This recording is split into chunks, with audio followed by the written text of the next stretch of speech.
The Atlantic is finally waking up a lot with disturbance 1, which is at a 50% now, probably going to form, with disturbance 2, probably not going to form and is showing signs of organization, but is going to be in the subtropical region and is going to keep going up and probably not going to form. We also have 3, which is at a 20% chance, which we're not really going to be paying attention that much to, because it's now dead. Disturbance 4 is fairly new, and is forecast to gradually develop by the end of this week. For the West Pacific, we currently had nothing, but we did have a very brief convective system off the shore of Mexico right here, but very swiftly died and is no longer going to form. Aside from that, nothing else is expected in the next 5 days, according to the NHC. We actually have one system in it, and it is getting moderately more convective, and you can actually even see some possible rotation within that right around this area. Now, for the surrounding area, there's some minor T-storms around here. Monsoonal mess for the Indian Ocean, and more crap for that area. But the main case for this tropical update will be the Atlantic, as it is spitting out disturbances. We also have this EX over here, extratropical cyclone. I think that is associated with the remnants of Kokage, but I'm not really sure. We also have monsoonal mass over here that I don't think we should really worry about. But, yep.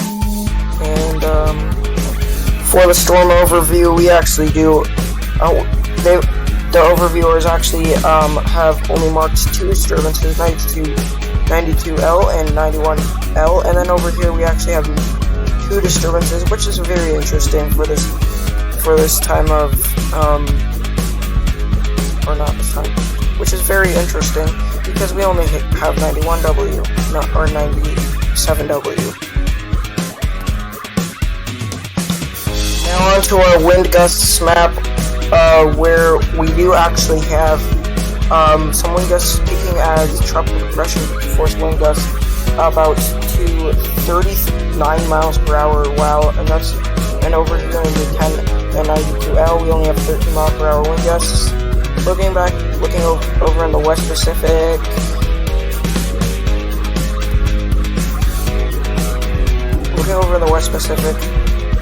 we have winds exceeding about maybe even 30 miles per hour.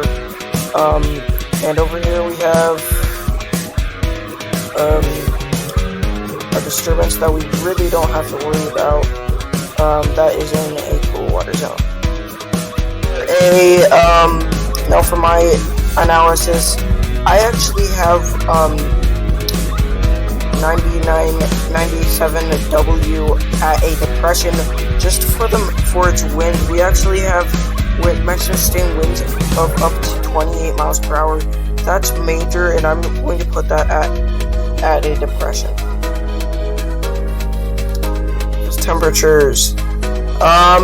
Currently we've got temperatures looking at 30 degrees Celsius, 35, yeah, just 30 degrees or 35 degrees Celsius, no, 30 degrees Celsius. In the Gulf of Mexico, a little down here by Carolinas, Florida, Bahamas, and pretty much all of Gulf of Mexico is covered in these 35 and this 30 degree temperature. We have also a good low. We also have a good 27 degrees Celsius, and maybe a small pocket of 27 right here that we honestly don't have to worry about. And over now for the East Pacific, still have that small pocket of 35 degrees Celsius. All in all, it's just their normal temperatures. Moving on to the West Pacific and Indian Ocean, a giant pocket of warm air is coming in with about 30 degrees Celsius and 30 degrees Celsius even more over here for this place, and and a large pocket of 35 degrees Celsius from this area. So if a storm were to form in this area, it'd be very convective, and it'd be if the storm just kind of like formed there, we just basically call it as a low and just call it good. And not call it a low, just call it like a depression or something, because it's going to form if anything ends up in that spot. Back to the Atlantic, where we do have our first disturbance getting up into the 50%. And while we did have just 2 weeks ago, we had a tropical depression, I'd say, 4 that impacted this area, came right out of this area and completely went that way. I expected maybe a weak tropical storm out of that. It did not form, but this time we could have a good chance. Maybe a track just like Elsa or something like that. But it is scheduled to make its way up there in Florida. Trends have been pointing at the storm for a while now, with it like stalling off of Florida, which the stall might not happen, but the storm, however, might. Which is what we're looking at. We also have just your casual disturbance 4, which has at a 20% chance. Looking at the map here, in the next 2 days, they have basically annexed both of these disturbances. These two, 2 and 1. 2 is at 10%, and 1 is at a 20%. We are not going to be reading any of these summaries today. You can go ahead and check them out at NHC or Atlantic Graphical 5-day outlook.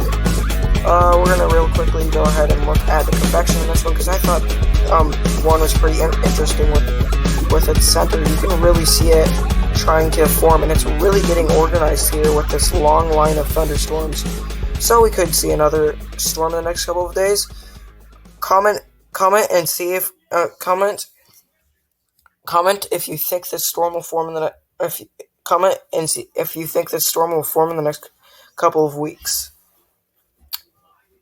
Thanks for watching, guys. This is going to be the last tropical update, probably for a little bit till a storm forms or something interesting happens.